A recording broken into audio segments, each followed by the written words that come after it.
Hoops Heaven proudly brings to you Basketball Hustle. Ellis fumbled the ball. 2 on the shot clock. Throws up a prayer. Yes! As he was falling to the ground, it's a 3. He shot it literally from the hip. Definitely a highlight. Here come the Billikens. 4 on 2. McCall. Ellis, left corner. We're missing out. Bang! From way down under. Cody Ellis. Reddick brings low out away from the basket. Stolen away by Cody Ellis. One man to beat. To the hole. He's fouled. Layup. Good. Whistle foul. Count the basket. Ellis with a reverse. Through fingertips. What a move. Ellis drops in a bomb. I love seeing Cody Ellis coming out feeling good. Ellis. Cody Ellis. Ellis. Pull-up jumper. Cody Ellis. Bang. Cody Ellis, can he stand and deliver? Cody Ellis. It's time for another episode of Hoops Heaven's Basketball Hustle.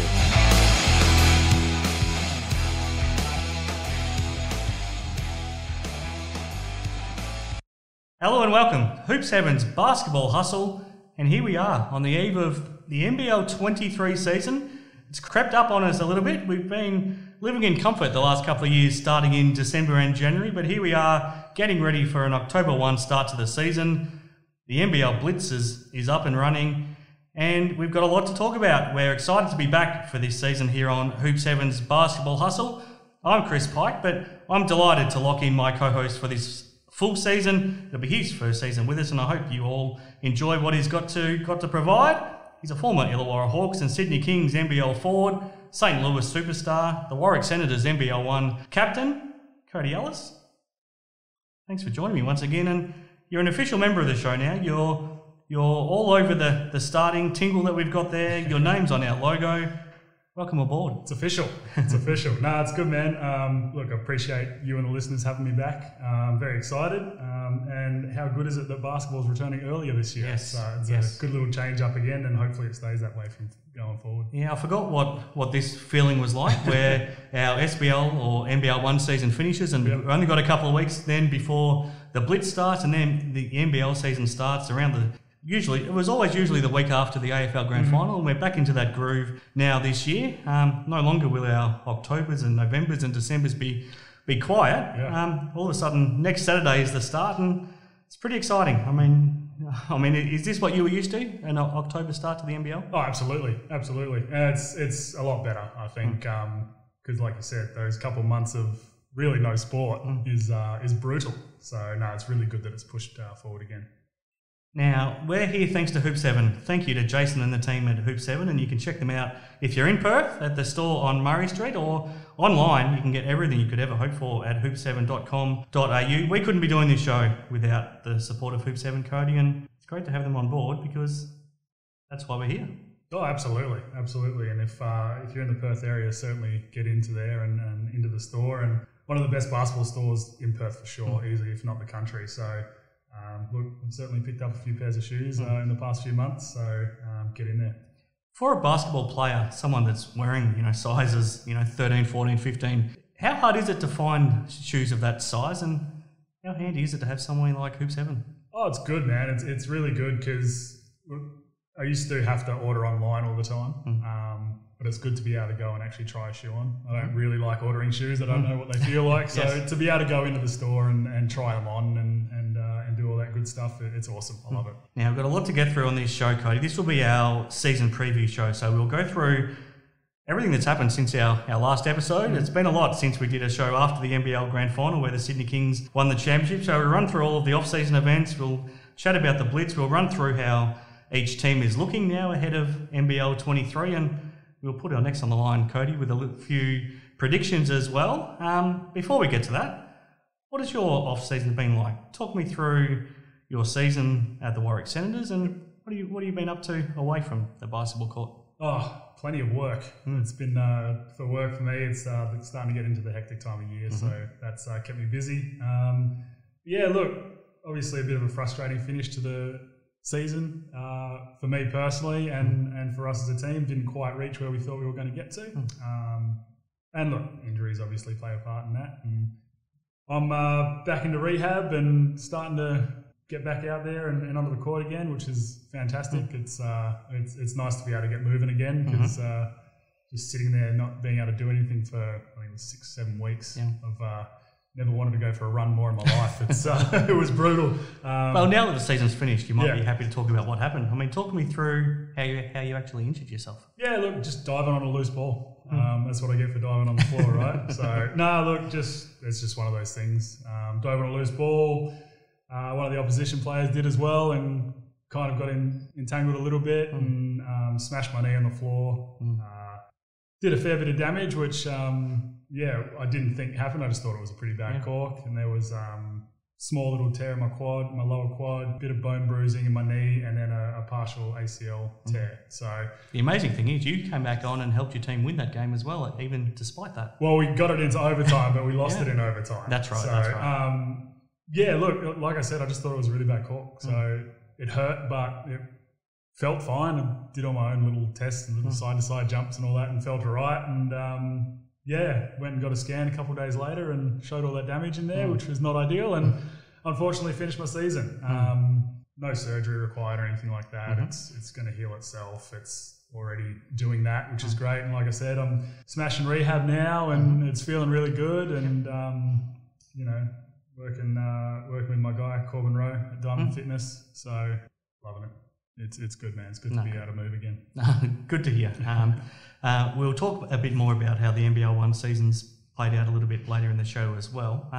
Just talking about our show here on Hoop 7's Basketball Hustle this year, Cody, where we're keeping things similar but changing it up a little bit as well. We're going to have some different people involved for our 3 awards. So we'll still have our Player of the Year award.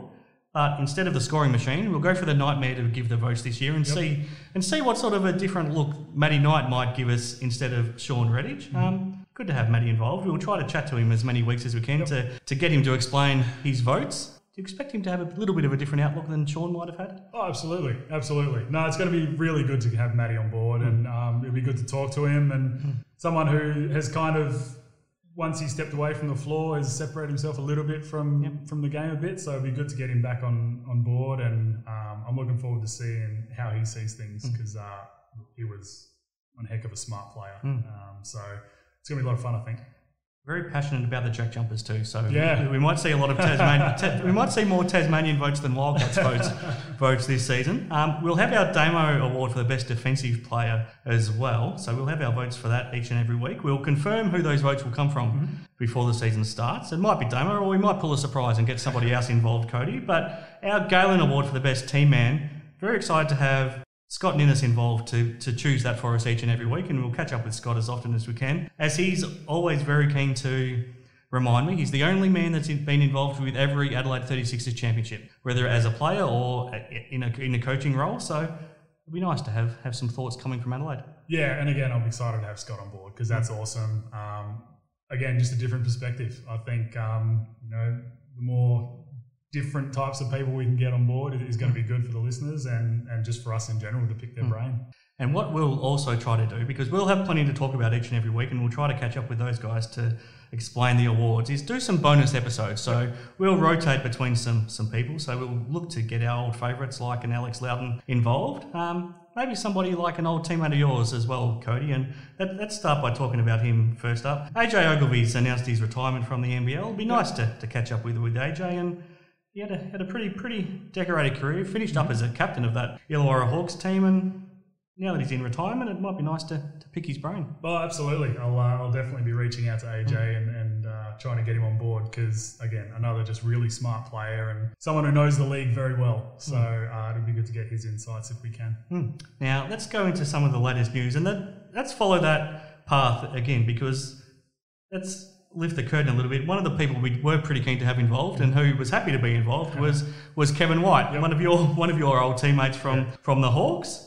Except he's now back on an NBL roster there at the Hawks. He's the injury replacement for Daniel Greeter, at least in the short term, and he's going to be still involved in the club for the whole season, whether he's playing or not. Tim Coenraad's back as well as a guy that you just can't get rid of because he's always around, and if they need someone to step in, then Timmy's always there. How happy are you for the old band to be still kicking around there at the Hawks? Yeah, it's good. It's good. Kind of been a bit of a theme this year throughout the league, and guys almost hanging him up and then re-signing again. So No, look, it's good. I think Kev brings that leadership to that group. Again, a fairly young group again, and obviously with Timmy there as well, two guys that have been around the league for so long, and I think just their knowledge of the league and their leadership will be really good for that squad. Well, what you touched on there was Dave Barlow. We thought he retired. He announced his retirement. He was ready to move into a coaching role. Then all of a sudden, they started playing some pre-season games and he started to hit the floor. And then just ahead of the Blitz, they officially confirmed that he'd be back playing again. Yes. Remarkable. Yeah, unreal. And look, I remember texting you after we'd have a conversation that morning, and then I messaged you saying I thought Barlow was hanging him up, and then he was on the court. And look, no, that's good. Again, someone with just a wealth of knowledge of the league, and whose, I think, leadership in that group will be very handy with the mass amount of turnover that they've had in players. Now, we've seen the NBL Blitz now take place in Darwin. First of all, what are your thoughts on basketball in Darwin? Did you ever have the chance to play up there? I did. It's awesome. You know, they do get around it. It's great. You know, without having any really professional sporting teams, I think having a team up there would be really good. I think the whole state really got around the Salties this year. You know, so I think their game night atmosphere was awesome. Unbelievable. Yeah, exactly. And just about every night was sold out in that building. Yeah. And look, I think if the NBL is looking to expand again in the near future, I think Darwin is certainly a place of interest for them. Look, it's hot. It is hot, and especially playing in summer, it'll be even worse. But look, I think it's a really good spot to play in. Yeah, no, excellent. Now, I don't know how much you've seen of it, Cody. To me, the two standout teams have been the Brisbane Bullets and the Adelaide 36ers. So we'll go into more depth about each team a little bit later. But from what I see from those two teams, I think the 36ers are clearly the most talented team coming into this season. They've added Franks, they've added Cleveland. Craig Randall is not going to be shy in getting up shots this season. I wouldn't be surprised if he leads the league in shot attempts. And then they've still got DJ, they've still got Sunday Dedge, they've still got Mitch McCarron, they've still got Kai Sotto. So they've got an enormous amount of talent, and they went through the Blitz undefeated for the second straight year, but I think they're in a much better place to back it up this season. And then the Brisbane Bullets, to me, they look to be the best prepared team for this coming season. They just look really well drilled for a team that, you know, is in pre-season mode. And I don't know if that's because, you know, they had, you know, Kadee and Krebs and DJ Mitchell who all played together at the Gold Coast Rollers, or, you know, that they also had Devondrick Walker and Harry Froling, who also came straight off winning NBL 1 championships, or if it's just the talent, you know, bringing in Aaron Baines and Nathan Sobey, you know, back into the mix as well, and then Tyler Johnson, who's an NBA veteran. To me, those are the two standout teams, and they look pretty good. What stood out to you so far? Yeah, look, those two teams definitely stood out. I really am not a fan of watching the preseason tournaments like this because it's so hard to tell. You know, coaches are experimenting with different lineups, and a lot of the coaches don't even coach. Well, we saw Tajir McCall coach the Taipans. We've seen Fleur McIntyre and Kevin Lish both in stints at the Sydney Kings. So coaches not only experiment with their teams, they experiment with their coaching staff too. I love that, by the way. I think that was really good from 40 to I guess watch the game from a different angle as well, and have Tajir McCall, who is going to be probably the leader of that group. He's the captain. He's going to be the main leader of that group. I think have him coach them and show, you know, his knowledge and show his leadership. I think that was really good. And then obviously having Fleur and Lishy coach was awesome as well. Having Fleur as the official head coach, which was amazing. It was amazing. So very happy for her. But yeah, look, I think Adelaide look really good. You know, obviously have loaded up talent-wise, and I think having Kai Sotto back, he just looks a lot more confident after the stint with his national squad. Stronger too. Bit stronger, a bit bigger. Yeah, look, I think if he can keep that progression going and keep getting better and better and bigger and stronger, I think he'll be a legit force in this league this year. And then Brisbane do look stacked. You're right. They look the most well drilled for the time being. So, and that doesn't surprise me at all with how their season ended, and it was bit of argy-bargy everywhere, and you know, people calling everyone out. I think that was going to be the main focus for them coming into this season. Was making sure that everyone's on board, everyone's well drilled, and it looks like that. It's amazing. They did look like a team of individuals last year, didn't they? But all of a sudden, they look like they're all on one page. We can talk in a bit more depth about them later. The worst part about a pre-season tournament like this is injuries, especially if they affect your season. And Melbourne United, they already came into this season probably unexpectedly losing Jack White and Matthew Dellavedova to the NBA. They were probably expecting to lose Joe Luala-Chul, but what they thought would be able to offset that was Ariel Hukporti being able to step up and play a starting role and probably do similar things to what Joe was able to do last season. And every indication was he was going to be able to do that, but then he went down with an Achilles. A ruptured Achilles. You could see that was always most likely what happened when he went to take off and looked behind him to see what kicked him in the Achilles, and there was nothing there. And so the worst has been confirmed, and it's horrible luck for him because he turned down the chance to earn an NBA contract, which I'm sure he would have got if he nominated for the draft earlier this year, but he wanted to come back here to be better prepared for the NBA next year, and now he's out for the next 12 months. It's just horrible luck for him, but also for Melbourne United because they've already filled their import spots, and now at this point of the season to try and replace your starting 5-man, it's a big ask. Yeah, well, that's brutal, man. And injuries suck. They're part of sports, but they're awful, especially season-ending ones before the season starts. Yeah, it is. It's just a massive blow for them. I think I was really excited to see how he'd evolved in the off season and how he was going to do this year because he was one of the best bigs in the league towards the end of last season. You know, again, you know, he would come on for Joe and be just as, if not more dominant. And a better defender, probably. For sure. So, look, the one thing that he can take away is that, you know, Jack White went through this. And came back a better athlete, which was unbelievable.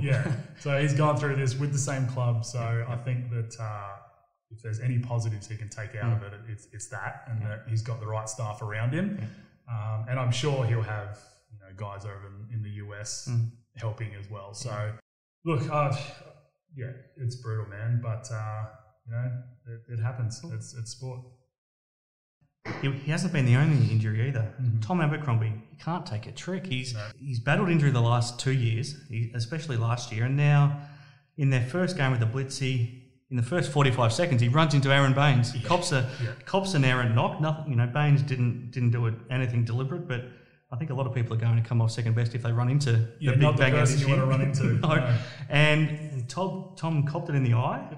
He went straight off, and he's gone back home, and now he's had surgery on his eye, and he's out for at least the next 6 weeks. It's just horrible luck. Yeah, you're right. He can't catch a break, and I think he partially ruptured his retina or something along those lines, which is crazy. I mean. And look, Bainesy's not that person that you want to run into. Like I said, you know, you got to run into anyone. It can't be him. But look, I feel for him because look, he still has a lot to offer in that squad. And again, sound like a broken record, but a wealth of knowledge and that leadership.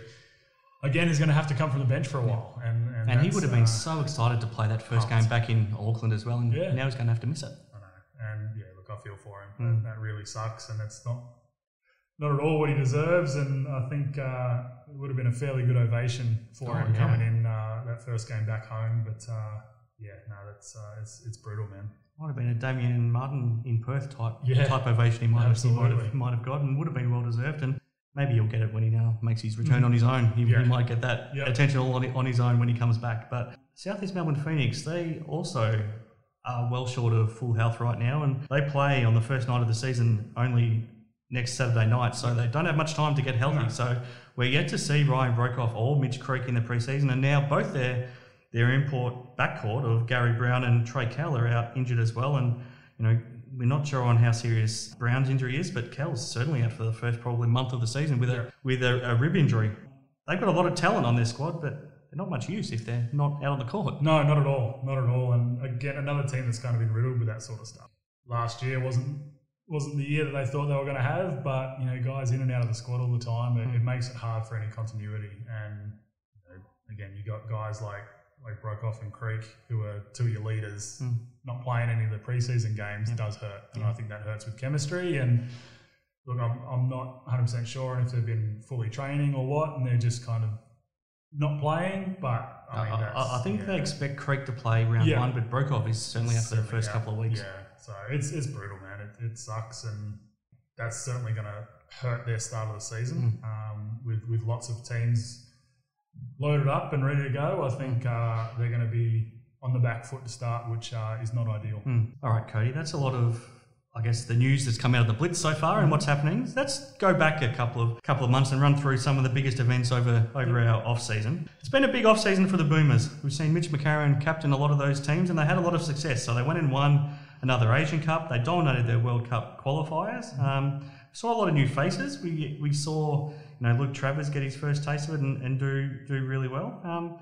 From what we saw in the off-season with the Boomers, and Mike Kelly was in charge for a lot of it, what did you take out of it? The Boomers are in good hands going forward. I think lots of these young boys stepping up and showing that they're ready for that stage, I think has been really good. It was nice to see Mike Kelly take over and be successful. But yeah, look, Macca was an unbelievable captain for that squad, and I think there was a few games there that he just took over for a couple minutes and really put the teams away. And it was really good to see that a lot of these young boys take that challenge and not take a backward step, which is what that Boomers culture is all about. Absolutely, they've got a World Cup now. It's next year, so some of those players have put themselves in the mix to be part of that. A lot of NBL going to the NBA events happening as well. So we saw Luke Travers drafted to the Cleveland Cavaliers, and they've allowed him to return to the Wildcats to continue his development. But I was a little bit surprised. So Jack White went to the Denver Nuggets, and couldn't be happier for him. But he probably wasn't the first guy that came to mind if I was thinking of someone to make the next jump to the NBA. And then it was a real surprise. So Daly returned to the NBA to play under a familiar face there at the Sacramento Kings. It tore the heart out of Melbourne United, but you couldn't be happier for both guys. Oh, for sure. I think with Delhi, I think it was always going to happen purely for the fact that he got asked to come into camp and try out. Yep. You don't have to try out when you're that experienced. Well, not really, and especially with a guy that you played for pretty much your whole career and someone who loved what you did, and so that didn't surprise me a whole lot. Jack White, I think. Obviously, I think he belongs in the NBA. I think he's that kind of a player. But yeah, I thought maybe another season back down here, just getting his confidence back. I mean, we saw at the end of last year how good he can be. But a full season of that confidence, I think, would have done him a world of good. But I mean, he went over and impressed. Yeah. He went over and impressed really well, and that's awesome. I'm so happy for those two guys. Yeah, absolutely. A lot happened to the Perth Wildcats there for a little while as well. So Scott Morrison left as the coach. John Riley ended up replacing him. Virtually the whole off-court management staff was turned over as well as the SEN management started to make their full imprint. What was your take on everything that happened there at the Wildcats? Yeah, a lot going on. And if SEN was ever going to make a big cull like they did, it was going to be this off-season because of not making playoffs last year, which neither here or there. I think that there was some people that probably could have gone, but look, I'm not really too privy to what was happening in the background there. So Morrison, who had the full backing, obviously for family matters, had to go, which was unfortunate because it would have been good to see him with a full season and actually being here with the squad and all that. But look, I think they've found a pretty good replacement in John Riley. I think from all reports, it sounds like he's a fun guy to play with. And being an ex-player, I think he understands the player's point of view a bit differently than coaches that have never played. But first head coaching gig, so it's going to be interesting. Yeah, he's got a remarkable history in Perth as well, playing against the Wildcats as well. So, I mean, I think he's a ready-made coach. So I think they were caught off guard a little bit having to replace Scott, but I think they're in pretty good hands with finding JR. Another coaching change happened at the New Zealand Breakers.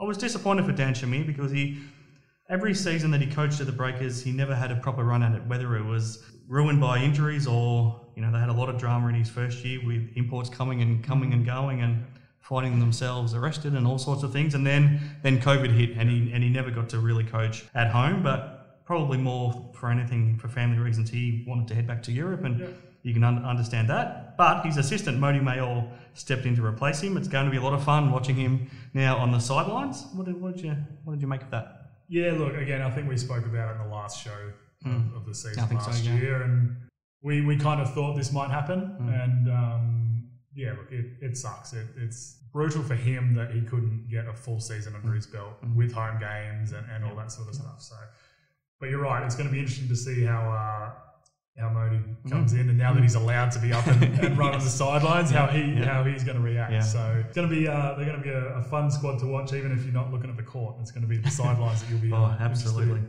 Now we've lost a lot of talent. Out of this list, who really jumps out at you that we're going to miss? So we've lost the MVP, Jalen Adams. His teammates at the Kings, Jarrell Martin and Ian Clark. Joe Chi isn't back. Josh Adams from the Jack Jumpers isn't back. Scott Machado moved on. Duop Reith, Joe Luala-Chul, Finn Delaney, Vic Law. The list goes on, but there's a lot of talent there that has gone out of the league. There is a lot of talent there that is all of a sudden not around. And look, every single one of those guys I think is going to be missed throughout the league. I thought Joe Chi was awesome towards the end of the last year. He was almost unstoppable. Yeah.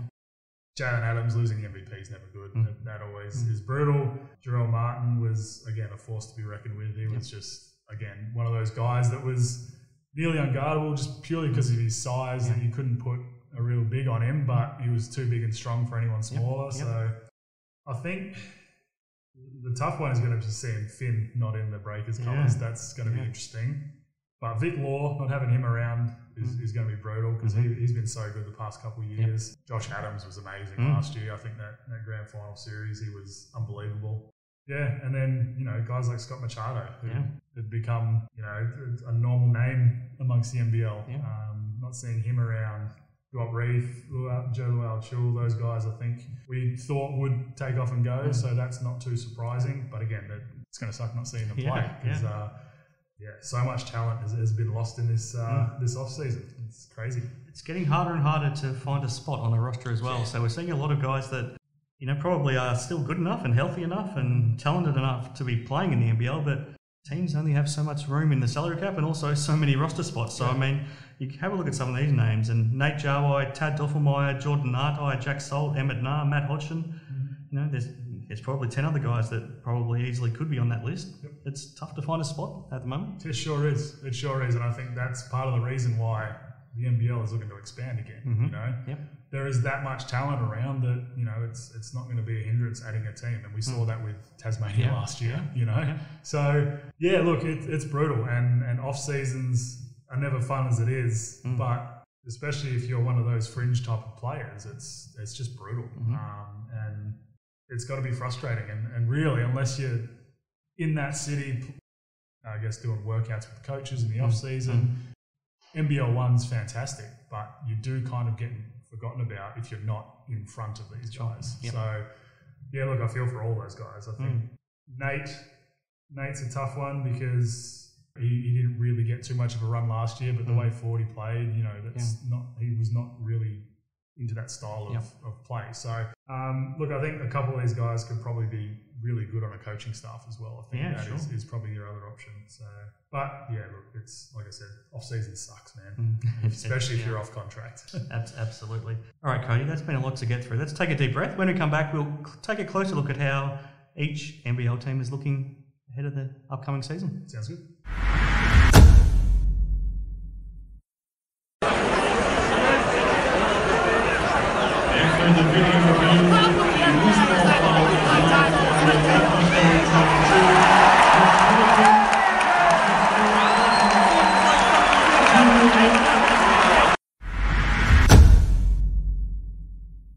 All right, Cody, back on Hoop 7's basketball hustle. 10 teams to get through. So I'll race through the changes at each team, and you give me your little bit of insight into how you feel each team is shaping up. So let's start alphabetically, and at the Adelaide 36ers. So CJ Bruton's second season as coach. Last season didn't go to plan, but as we talked about, they've now got an enormous amount of talent to work with. So Mitch McCarron, Daniel Johnson, Sunday Detch, Hiram Harris, and Kai Sutter are all back. And then there are 3 new imports, Craig Randall, Robert Franks, and Antonius Cleveland. They've added Anthony Dremick, who, again, we haven't seen yet, but he's another more than handy little piece to add. Kyron Galloway, coming off the NBL 1 season he'll add a lot. And Denga Kuth to just add some size. Gee, they've upgraded in almost every area. That's a pretty handy squad that CJ's got.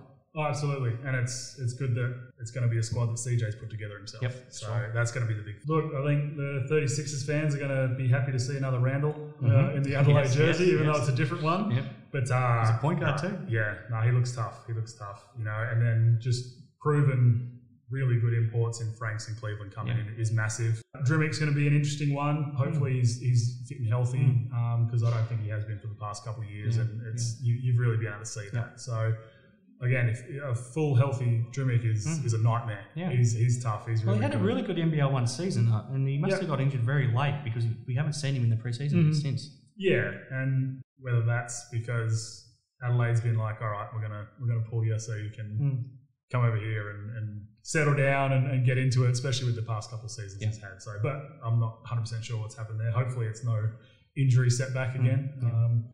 Galloway, just an athlete. He's going to be fun to watch. I think running the floor, especially with the squad they've got, they're going to be a run and gun type. Denga Kuth, again, he's going to be really good to watch. I think. Yeah, look, I think Adelaide's going to be one of those dangerous teams. It's going to be probably one of the most improved teams, purely for the fact that they've kept what was working for them last year, and again, like you said, they've upgraded in every other aspect. I think, yeah, absolutely. I think they're going to be a lot of fun to watch, and it's going to be good to see CJ coach a team that he's put together. Absolutely. Brisbane Bullets, as we touched on before, they're looking pretty exciting as well. So let's hope that Nathan Sobey can be close to 100% healthy again, because we know how good he can be if he is. But then, you know, they've still got Jason Cadee and Tanner Krebs, who were both part of that Gold Coast Championship, and Ty Harrison is a more than handy big as well. But have a look at their inclusion. So Aaron Baines making his return after, you know, he probably felt like his career was over with that injury he had at the Olympics. But gee, he's looking good, and he's looking motivated, and he's looking like he'll be a force. Tyler Johnson, he was a guy who averaged 14 points in the NBA, only going back a few years. So we know what he can do. Devondrick Walker, we saw what he can do in the NBL 1 West competition, and really happy to see him get the chance.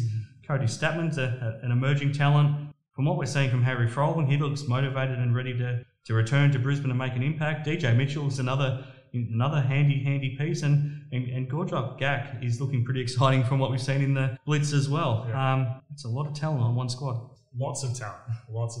And yeah, look, I think, like we said at the end of last season, they kind of look like a team just out to get their own. And that's what it felt like watching, and from some of the comments that were going around, that's what it looked like was happening internally. So I think this year... Well, if you remember, when they played that last game, James Duncan talked in his press conference about how some guys refused to turn up to play. They just flat out refused to play. Well, they had about 7 players, didn't they? They had about 2 players on the bench. It looked really weird. And look, I think that they've certainly been on top of that this off-season and made sure that, I'm sure Duncan has been very in everyone's ear about, you know, the team mentality and buying in. I think it's probably the big thing. I'm excited to see Sobes. Hopefully he's healthy, like fully healthy. It's going to be great. I think Jason Cadee had a really good off-season in NBL 1. He's just transformed his game into like a really, really solid point guard for them. You know, for someone who has been a scorer pretty much his whole life, watching him with that Gold Coast team was lots of fun. It was, and then, look, obviously Bainesy is going to be awesome, and it's nice to see him out on the court and smiling and looking like he's having fun. He's going to be a menace in this league if he can stay healthy as well. Well, you can't guard him. No, I don't think there's one person in this league without Nate Jallow who can even come close to stopping him. No, I don't think so. And I think Hukporti was probably one of the ones that would have had the closest chance, but would have lost out still, I think. Tyler Johnson, again, NBA veteran, someone who I thought is a really good pickup. His best, if he can get to his best, I think is easily a top 10 player in this league. Devondrick Walker, again, was able to play against him this year in the off-season, and he's someone that just dominated this league, and it was really good to see him get a shot and been one of their better players in the Blitz. And then, you know, I mean, Robert Franks was almost their best player last year. I mean, in a lot of ways, Baines takes over that role, even though they're slightly different players, but going by a little bit of the things you hear culture-wise, I don't know if Brisbane was that upset to lose Franks. No, I don't think so either. And, you know, again, like you said, Bainesy slotting in, a bit of a different player, but you're right, culture-wise, I think he fits in that, what they need this year specifically. fits them better. Young guys like Cody Statman, I don't know how much he's going to play in this squad because they're stacked. Yeah. So it'll be good to see him play a little bit. But again, for me, Harry Froling is a big one because it looked like he had a lot of fun this offseason. It did, and grew his confidence back, and I think Harry is someone that can be really good in this league. So it was amazing to watch him last year. He had that one game with the Hawks where he scored 30 points, and I think he had 8 or 9 3-pointers. But then a couple of games later, Gorge sat him out, and he had a DNP. I feel like he'll have a much bigger role on a regular basis on this team. For sure, I think Gorge fell in and out of love with him a little bit, and you could hear it in some timeouts. You know, him just going at him. But look, it's going to be fun to see him. Hopefully he gets his opportunity and grabs it by the horns and runs with it. And I think we'll see Froling quite a bit too, which will be fun. That will be. Cairns Taipans. For Adam Ford, I think it's similar to CJ Bruton at Adelaide, where he's now got to put together his team. So this is his team. He's got to pick and choose the players that he wanted. I think he probably, just didn't see eye to eye with guys like Machado and Kawat and Nate Jarvai last year, who he inherited. Probably Jordan Artai to a degree as well. Maybe even Jared Kenny. So these are all guys that he inherited and were under contract once he took over. But now he's got to put his imprint on this team. He's brought back Tajir McCall, made him his captain. And clearly they've got a great relationship. As he was happy for him to coach at the Blitz. Majuk Deng's back, Mirko Jeric. Hopefully we can actually see him on the court a bit more this year. Bull Koal, second season. Keanu Pinder ready to take the league by storm. And Ben Air, he's a more than handy point guard in this league. So they've got those guys back. And then Shannon Scott as a handy sort of probably third or fourth scoring option when he's on the court. Looks okay. DJ Hoag's the one that you can probably identify quite a bit with him as a similar type of game, Cody. He looks like a guy that I think he can take it inside if he wants to, but he's more than happy to live with the 3-point line. In the first game he played, he didn't take a shot from inside the 3-point arc, so I think he hit his first 4 3-pointers in about 3.5 minutes of the game. So I mean, he's clearly hugely talented. Sam Mordenberg will probably be their starting 5-man. He looks like someone that can add a fair bit. Leighton Mayen coming out of the NBL 1, who we haven't seen yet, but he'll be a good pickup. And Jonah Antonio, just a sharpshooter. This is 40's team to live or die by now. Yeah, it is. And again, another coach that it's good to have him have his imprint on the roster and be able to recruit who he wants and who he wants to fit into his system. And these guys look like they're going to get out and run. And that is going to be what they do. So, and shoot the 3-ball. Yeah. They're probably going to average at least 40 a game. I think so. Which, you've got Tajir McCall running that break. He's going to be on the rim or finding guys on the perimeter. So they're going to be fun to watch. They're going to be a high-scoring team, and it's going to be an issue for other teams to try to keep up with them scoring-wise. Look, I think it's going to be good to see Mirko. Like you said, hopefully he can stay healthy and just an absolute sharpshooter and someone that can change a game in a matter of seconds, as we've seen before. Bull Qual will be really good to see another year with him. Keanu, we couldn't speak more highly of him last year, and I think he's again ready to make that step up again. And he's coming out and spending a lot of time in the Boomer setup where he looked more than comfortable. Very comfortable. So, which is great. And again, that's going to be massive for his confidence. Ben Air, I think, is they've done right by him in moving him up. I thought he was really good for them last year. He'll be coming in behind McCall. So if McCall stays healthy, I'm not sure how much tick he's going to get. But to be able to go against him every single day is going to be good for him. And then, look, of the ins, I think, for me, the interesting one's going to be Jonah Antonio, purely because I've played with him before. He's a Senators junior, and he's just got such a quick trigger. His shot is so fast now that, and it's cash. He's a really good shooter, and that was always what he did when he was here. He was always that shooter, and I think he fits into their system really well. As someone that's got a similar background to him, are you disappointed that they don't get to play in their hometown? Are you disappointed the Wildcats might not have found a spot for him as he came back to the country? Look, yes and no. Yes and no. I think timing is everything, and that's something that... Because I know he spent some time back in Perth, because when I caught up with him, he was in this very building we're in right now here at Warwick.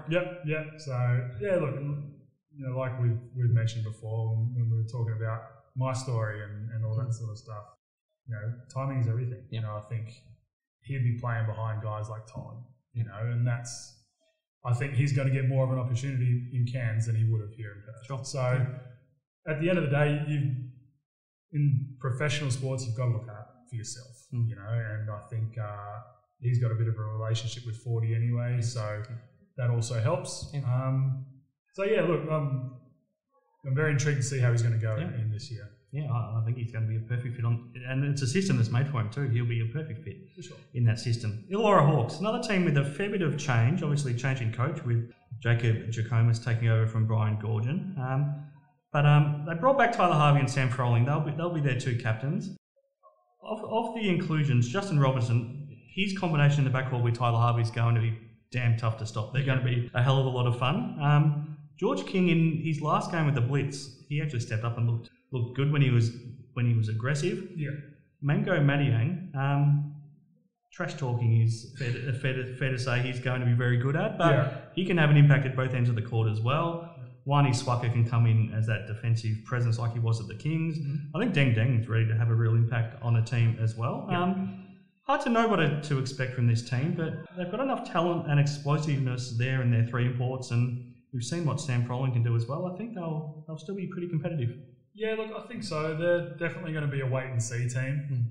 It's hard to tell right now. Look, I think they're certainly one of the teams that probably lost a big chunk of talent, and you know, just having guys coming in that are a bit of an unknown in this league. I think it makes it difficult to really see what they're going to be like. I think Wani's going to have a big impact there. I think just defensively and being that leader on the defensive end.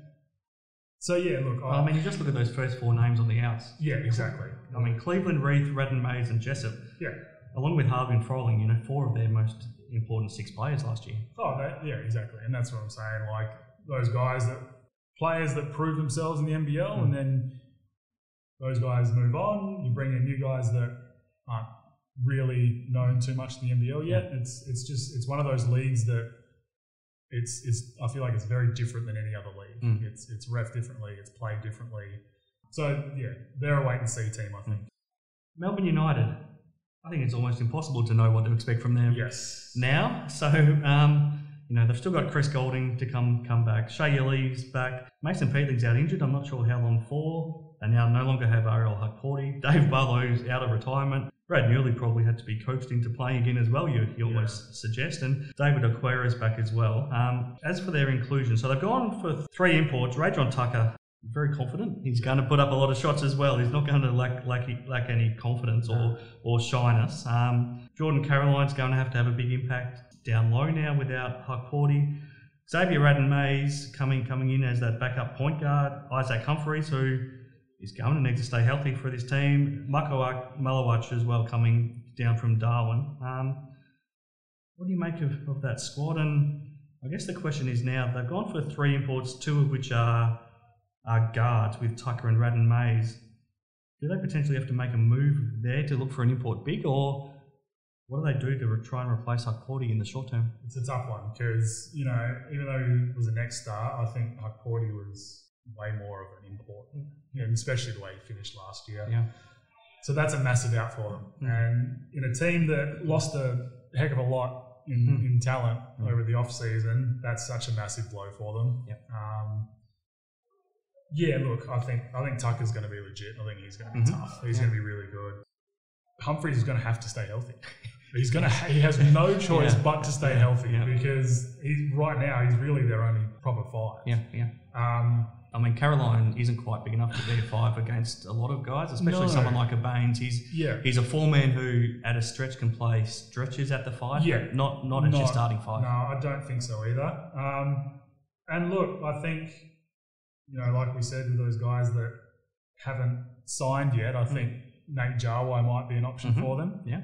Purely for just big body and someone that can go against the bigs in the league now. So, not sure what they're going to do because they're going to have to do something because losing Hukporti was massive for them. I think Chris Golding is going to have another big year, and that's going to happen.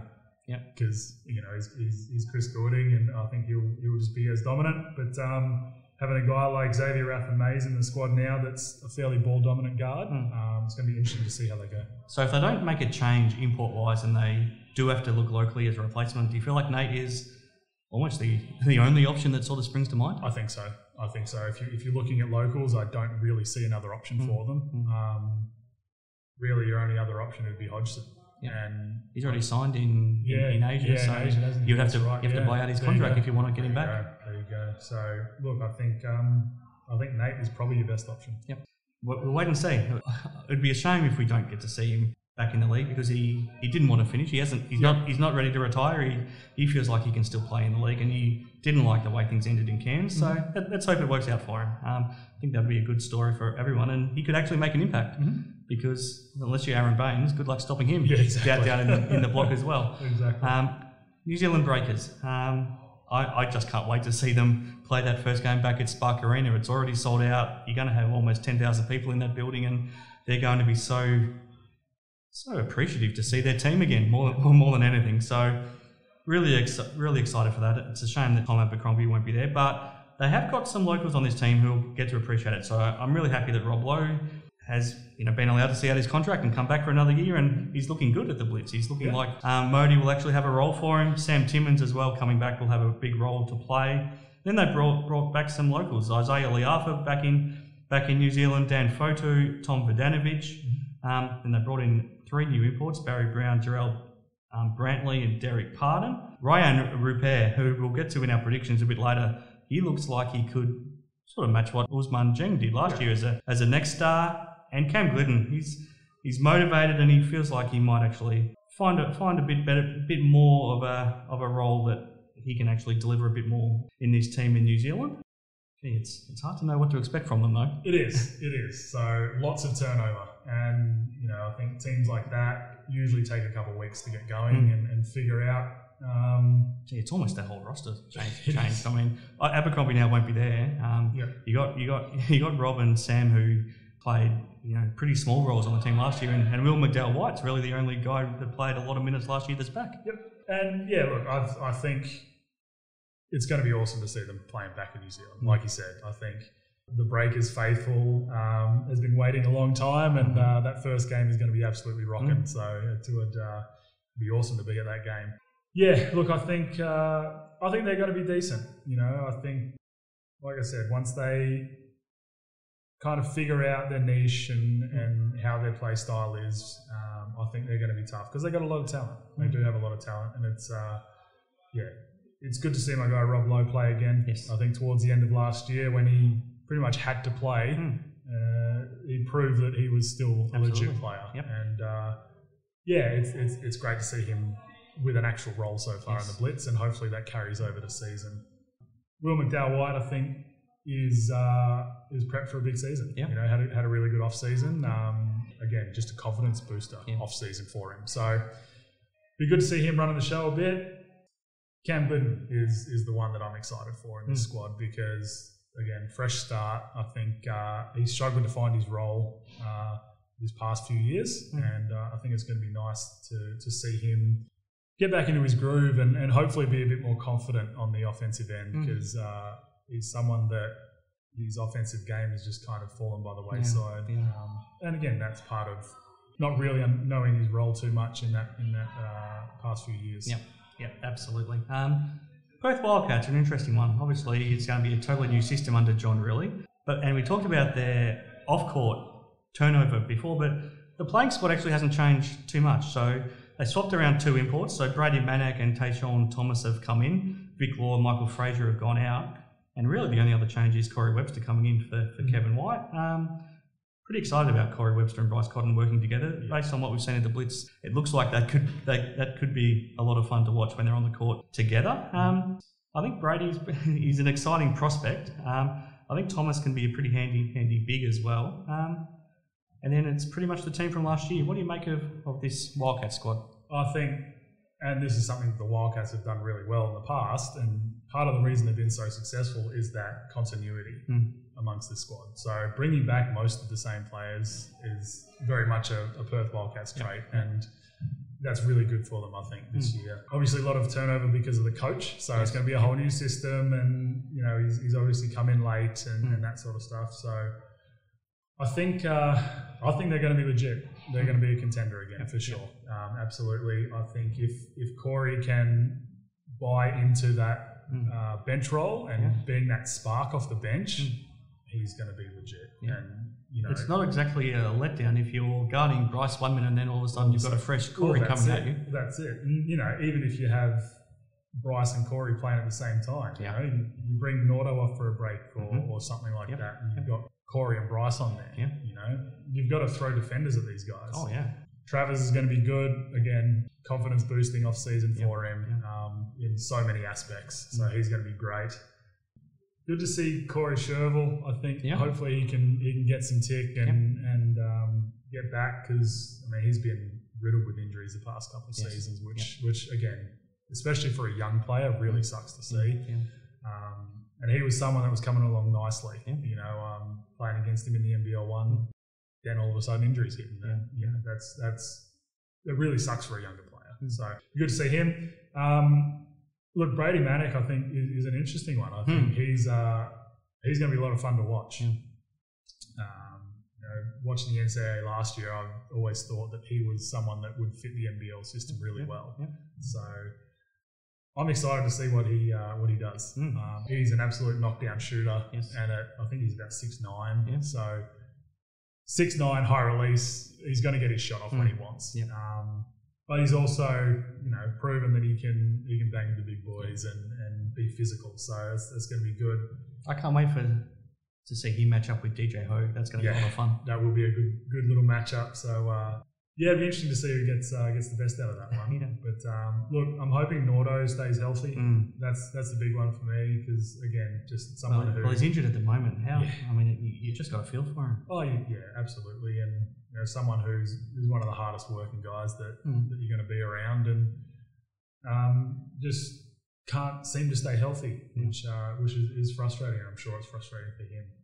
But my teammate in Kyle Zunic, I think, is ready for a big year. Been stepped up from the DP spot into a full roster spot, and he was really good for us this year. I think running the show, and once we had Corbin go down, he was it. He was kind of our point guard. So I think that did him a world of good, and I think he's ready to take on the role if Nordo goes down, or even just to back him up, whether they pull back Nordo's minutes a bit just to try see if that works for him. And look, I think this team's going to be legit. They've got all the pieces to be legit. You also played with Majuk there late in the season at the Senators. Did you enjoy that? Loved it. Yeah, no, Juk's good. I only had a couple games with him, unfortunately, and then I hurt myself. But he was a main focus for us late in the season, and he's just big, strong, smart player. And hit a game winner in a final for us. Yes, he did. They left him wide open under the rim. Probably not the smartest thing to do, but look, he's one of those bolster guys for them. I think doesn't try to do anything fancy or out of the realm of what he knows he can do. You got to get a hand up on his three, because he can knock that thing down. I know it was only last year that he shot his first NBL 3, but he can knock that thing down. Southeast Melbourne Phoenix. Like we touched on before, a lot of this is going to come down to how healthy they are. They also look very small. So they've lost Joe Chi. Alan Williams has come in. I think he's similar to Jordan Caroline from Melbourne, where he's not quite big enough to be that 5-man. So they're going to need Dane Pino to stand up as well and play a big role. And now we just wait and see on how long it takes for Trey Cull and Gary Brown to get healthy. We wait and see on Mitch Creek and Ryan Broekhoff as well. I think at full strength, they're a very good-looking team, but I'm just not quite sure when we're going to get to see everyone out on the court together. Yeah, and again, another wait-and-see team, purely for the fact of, so many of their key guys are hurt. Dane's definitely going to have to step up, which I can see happening. I think he's a guy that is at the point of his career now. He's been in the league for a few years. This probably needs to be his season to step up. Sure. And like I said, I can see that happening because he's been good in the spurts that he's had. So that's going to be a good one. Kyle, just another leader on that team now. They've got a lot of guys that have been around the league. Those returning guys have been around the league for a long time. So look, there's a wealth of knowledge there. But look, it's going to be difficult. I'm not sure. Like I said before, they're going to start the season on the back foot purely because of injuries, and I'm hoping that they can get full strength because they'll be tough when they are, and they'll certainly run over some teams. Sydney Kings, the reigning champions. Now they have brought back Xavier Cooks and DJ Vasiljevic, who there was a bit of talk about both of them potentially going to the NBA. So they're very high level talent. Jordan Hunter's almost a new recruit who didn't play at all last year. Then they've still got Sean Bruce, Jalen Galloway, Angus Glover, Buwali, Bales. But as we talked about before, the outs are significant, and it's not only the imports of Jalen Adams, Jarrell Martinet and Clark, but they had their next star in Maker, who came in last year, and he was really good in the back half come finals time. So they've lost him as well. Wani Swaka, who was a starter on that team, and the defensive presence. Tom Verdanovic played a really big role. Now, Tim Suarez is a Brazilian big man who has some talent. Whether or not he can replace Jarrell Martin is a big ask. Derek Walton is, again, hugely talented, but can he replace Jalen Adams? Justin Simon comes in, as a former Defensive Player of the Year. Koat Noi, it's almost make or break time for him now to show that he's an NBL player. Talent-wise, they've lost a lot, but they're still the reigning champs and they've still got a lot to work with. Oh, for sure. I think they've done a good job of trying to replace those that they've lost. But you're right. Look, there's that outs list is just as loaded with talent as any other outs list in the league. So that's a brutal one for them. But look, I think, like you said, Derek Walton, he's going to be tough. I think he's going to be tough. But can he be that Jalen Adams? I don't think so. Yep. But he's going to have his own things he's good at, and Jalen Adams is one of those guys that come in and make a massive impact straight away. So they're hard to replace. Yep. I still think Jarrell Martin is one of their biggest outs because I think he was just one of the most consistent players for them, and someone that teams just struggle to guard. Yep. Like I said all last year, and even at the start of this one, you can't put a big on him because he's too quick, he's too mobile, he can stretch out to the three, and you can't put a smaller guy on him because it'll just take you down to the block. So, and he worked so well alongside Cooks as well. He did. It was a perfect combination. So, look, I expect Zave and DJ to really step up this year. Zave was unbelievable last year, so say he needs to step up is a big ask. But look, I think probably more as a leader of that group, I think it's going to be the big thing. Be good to see Jordan Hunter back in. Yeah. Obviously. Well, he's probably the more natural replacement for Jarrell Martin in a lot of ways. I think so. But look, I think he'll take a few games to get into it. And then another Galloway, athletes.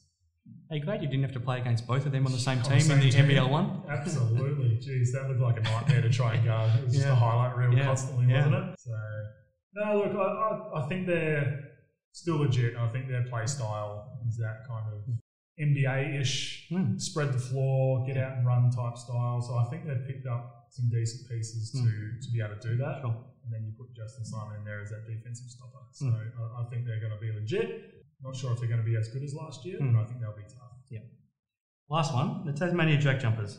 They're probably the most stable group out of everybody. I know they've got a couple of injuries with Clint Steindl and Will Magnay, who will miss the start of the season, but they've done pretty well to bring in Isaac White and Tristan Forsyth as the interim replacements, and then it's just a swap of two imports. So Milton Doyle pretty much comes in to replace Josh Adams, Rashad Kelly for Mikhail McIntosh, and it's the grand final team from last year. Stability is a huge thing, and that's what they've got. Oh, absolutely, and like I said with the Cats, like that really small turnover of players, it is huge. So everyone's used to playing with each other, and you got to add in two imports, which that's usually the natural way it goes. So to have Josh Majette back, I think is huge. I think that's massive for them. Hopefully we have a healthy Will Magnay this season. But look, they changed their play style to play without him last year, and it worked for them. So that might be a bit of a learning curve for them, putting him back in the system and getting them. But we don't know when that'll be still, unfortunately, at this point. I know. So, but look, I think they're going to be legit again. The only thing is they don't have that new team sneak up on you effect this year. So teams are ready for them. Absolutely. And they're probably, rather than them being the hunters, they probably almost have a target on their backs now. I think so. But, I think towards the end of last year, it was always, I think Tassie were a legit team, and obviously because they made the grand final. Yeah. Teams were ready for that. They still rose to the challenge, and having Josh Adams out is massive because he was such a big time player for them, and especially in that grand final series. He did all he could. Yeah. So some big shoes to fill there for Doyle. Kyle McIntosh, I thought, got better as the season went on. I'm surprised they kept him at the start of the year, but showed faith and kept him along, and I thought he was good for them late in the season. Yeah. He could have stayed on the court for longer. I think he just struggled to adjust. Yeah. But it'd be interesting to see what Kelly's like in this league. So, no, look, I think they're going to be legit. I think they'll certainly have a target on their back, like you said. But they're going to be a tough squad again. They will. All right, Cody, that's how every team's looking. Let's take a bit of a break. When we come back, we'll sum all that up and give you some predictions and wrap up this first episode of Hoop 7's Basketball Hustle for this season. That's good.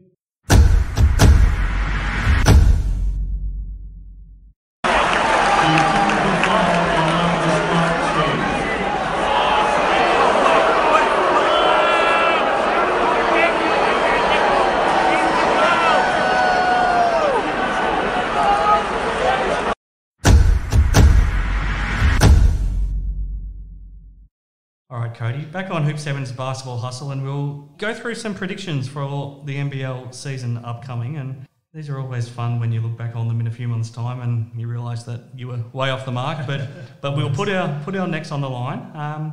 Why don't we start right at the top? And right now, who do you think's going to win the championship?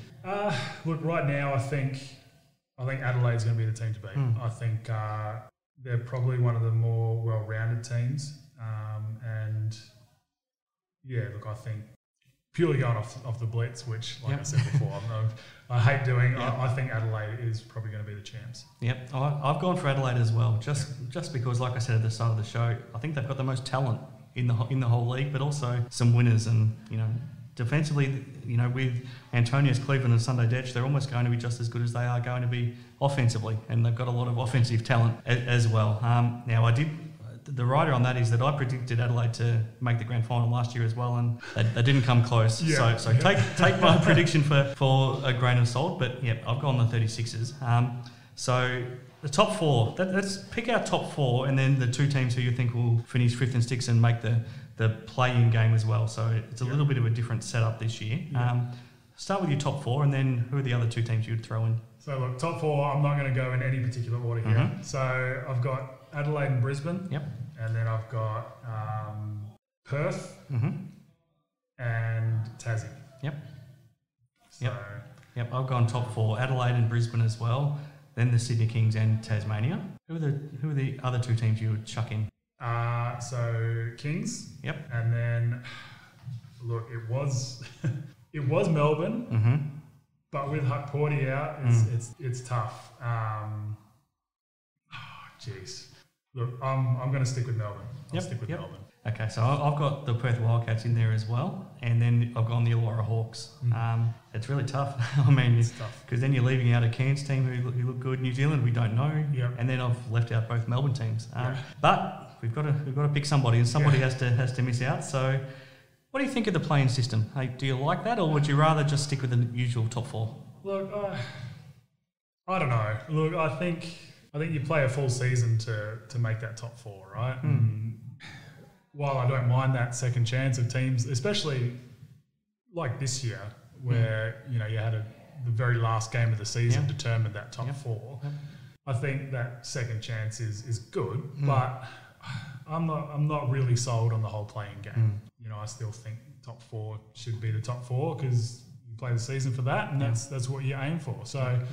I mean, look, it's going to be interesting to see how it goes, but I personally, I just like having that top four at the end of the season, and that's it. Yep. I probably agree, but it's all about trying to, I guess, create more content more than anything, and they can create an extra cutthroat game that everyone has to tune in for and pay their tickets for. Then I guess it's worthwhile. Yeah, and I guess with more teams Now it's a bit different. You know, top 4 is fairly brutal with 10 teams in the league. So whether they're trying to experiment with it a bit, look, I'm all for it. But we'll see how it goes. Your MVP, this is a tricky one. I'm interested to see where you're leaning. Bryce Cotton. I think he's been able to go home this off-season. He's been able to catch up with family. He's been able to rest. Something that he hasn't been able to do the past couple of years. And I think the Cats have added pieces around him that he doesn't, while he's going to be a focal point, he doesn't have to be that focal point for 40 minutes. So we've already seen at the Blitz where he can score 36 points one night, and then a couple of nights later he can dish out 7 or 8 assists and be a playmaker. So I think he's going to be ready and raring to go this season. So he's going to be my MVP this year, I think. I don't disagree, but I thought I'd go somewhere different. And I think just because his team's going to need to rely on him to put up a lot of shots and put up a lot of numbers, and he's pretty capable, he's a pretty exciting player, and he's already declared himself the best import in the league, so he already thinks he's better than Bryce Cotton. I've gone Rajon Tucker from Melbourne United. Look, I think he's going to be legit. He looks tough. Certainly doesn't lack confidence, like you said.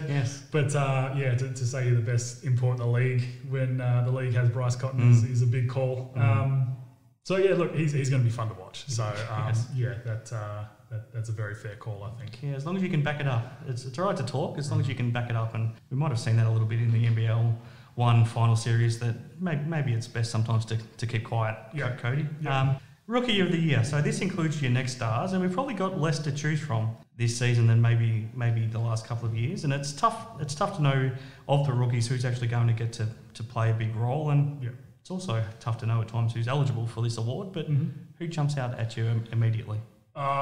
It's a tough one. It's a tough one because you got guys like Kyle Zunic and Ben Eyre who have been elevated to full-time roster spots now. And I think they're both going to have an impact, but I think they're also following guys that play major minutes. So it's a hard one to tell because those two were guys that really jumped out at me. But I think from New Zealand is Rayan Rupert, I think, and we spoke about this because, look, I think he's probably going to get more of an opportunity than anyone else. So he would be my pick for right now. But then again, you never know what's going to happen. So, some of those other guys could be forced to play a major role. But, look, he would be my pick now. He's my pick as well from what we've seen. And he's a big guy. I think he's got a 7'3" wingspan. He can shoot, he can finish, he can block shots. We've seen all of this already at the Blitz, so he looks pretty exciting. The best defensive player. Now, this is an interesting one. So we've got the last couple of winners in the league together. Justin Simon back in the league. We've got Antonius Cleveland still in the league. You've still got Sunday Detch. You've still got Mitch Norton. There's probably I'm sure there's other guys who will put their hands up as well. There's a few to choose from. There is. And my immediately thought with this was going to be Justin Simon, purely for the fact that I think he probably has not so much lesser defenders around him, but he's more of a standout defender in that squad than some of the other guys. Like you said, like with Adelaide, there's 3 or 4 guys on there that could contend for that. It's going to be tough to see. But so I would go that way. I've gone Justin Simon as well. Just because he's been so good. I mean, 2 years ago we saw what he did at the Hawks. He went to Germany last year, won that league's Best Defensive Player award, and the commentary of the Blitz mentioned that his nickname that he got in Germany last year was the Minister of Defence.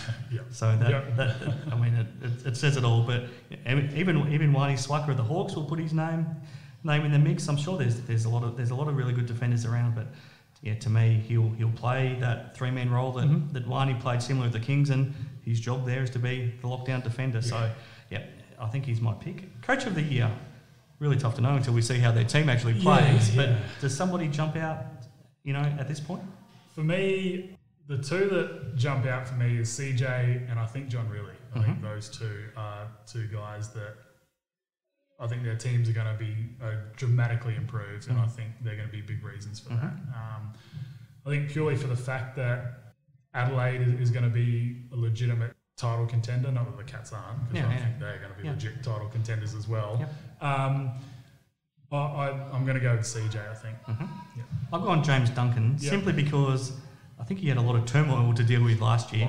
And from what I've seen this year, they, like I said at the start, they look to be the best best organised team that I've seen so far. And based on that, that's why I've gone for him in his second season as coach at Brisbane.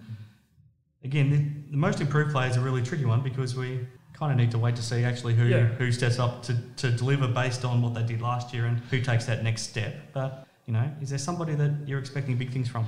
Yeah, again, it's a tough one because really you've got to have a bit of a down year and then come out and be really good. And like we spoke about, off the pod is guys like Todd Blanchfield, who I thought didn't have his best year last year, and I think he's going to be a lot more open and have more space and range and to be able to play his game this year. But I think you can almost play the John Riley role on this Wildcats team. Exactly. So he'll be learning from the best. So, but look, I think for me, most improved, I think is going to be Tanner Krebs. We never spoke about that, but that's who I tipped as well. Oh, yeah, there you go. Look, I think he had a massive off-season and again, just a confidence booster and being able to play with those Rizzy teammates, I think was big for him. So I think he's going to step up and I think he's going to have to. I watched a lot of his games at Gold Coast in the NBL 1 North, and he's got a lot of ability that I didn't know that he had, that I hadn't seen him at NBL level. He's a much better athlete than I thought. Yeah. He looks, I guess at NBL 1 level, he's a lot bigger than he looks at NBL level, but he can finish at the rim, he can create, he can handle the ball, and we know he can shoot. He's got a lot more tricks than perhaps I thought. Yeah, look, he, like I said, he had a big off season. So I mean, he's probably your size, which I didn't realise he was as big as he actually is. I think he. I was reading something on his size and stuff like that. I think he's a bit shorter than I am, but he's certainly filled out a bit. Yeah, he's strong. Yeah. So he's look, he's legit, and I think he's primed for a big year, especially with a team that's fairly stacked. I think he's going to be that one that can sneak up on teams and have some big games, and I think he's probably going to be the most improved. As we wrap it up, what are you most excited to see this NBL season? Couple of things. So I'm excited to see what the Cats are going to do with that lineup. I think, and then adding John Riley into that, I think that they're going to be a fun team to watch. Like I said, fresh and rejuvenated Bryce Cotton's going to be good. Seeing Corey Webster in the red and black will be interesting. But Aaron Baines, seeing Aaron Baines back in the league, that's probably one of my most exciting things for this season. I think it's going to be fun to see him run around with guys like Jace and hopefully Sobes, a full healthy Sobes. I think that's going to be fun to watch. Yeah, quite simply, what I was going to say was Aaron Baines. Yeah. I mean, you go back 3 or 4 years, he was a legitimate star in the NBA. When he first went to the Phoenix Suns, he was putting up some huge numbers and I sometimes think he was underappreciated a little bit. Maybe back here we didn't realise just how good he was. And, he was the leader on the Boomers team. And then what happened to him in Tokyo was horrific. And hearing about everything he went through, to see him back on the court, to see him smiling again, to see him banging bodies, to see him hurting bodies just because of how strong he is. I mean, there's no one that can do what he can do in the NBL. And I'm just so happy to see him back on the court playing. And I'm feeling grateful that we get to see him up close, and I wouldn't be surprised at all if he ends up in the NBA by the end of this NBL season. He might not even finish it at the Brisbane Bullets, because I think a lot of NBA teams will be looking at him pretty closely because they know what he can do, and if he can prove that he's healthy, he's an NBA player still. Oh, absolutely is, and that's part of the reason why I don't have Brizzy kind of higher on my list this year, is because if he's not there come playoff time, they're a very different looking team. They are. Between that and Sobes being healthy, but look, I think he's definitely an NBA talent still, and hopefully for his sake he proves that to some NBA teams and gets picked up late. But as selfish as it is, I hope he stays in the league all season, because it'd be great. In a perfect world, I guess for us, he finishes this NBL season, next off season signs in the NBA, and we see him back there, and he gets the payday that he deserves. He deserves a retirement fund to build upon. Certainly does. All right, Cody, we'll put those predictions out. We'll get some thoughts from our team members here on the show as well, and Matty Knight and Scotty Ninnis and a couple of others. We'll get them to put their necks on the line as well, so it's not just us that people can respond to. So we'll get fun at. Yeah, exactly. So we'll get back to that next week, and it's been a big show. So I hope you've all enjoyed this update on how the season's looking and how the off season has gone. All of a sudden next week, Cody, we'll be back and it'll be days out from round 1, and we'll be looking forward to that next Saturday night. But thanks to Hoop 7 for making this possible. I'm Chris Pike, and I'll sign off with Cody on your first official show as our co-host here. Cody, what would you like to send off with? Man, look, welcome back to everyone listening, and thank God that the NBL season is back upon us. Looking forward to it. It's going to be a good year.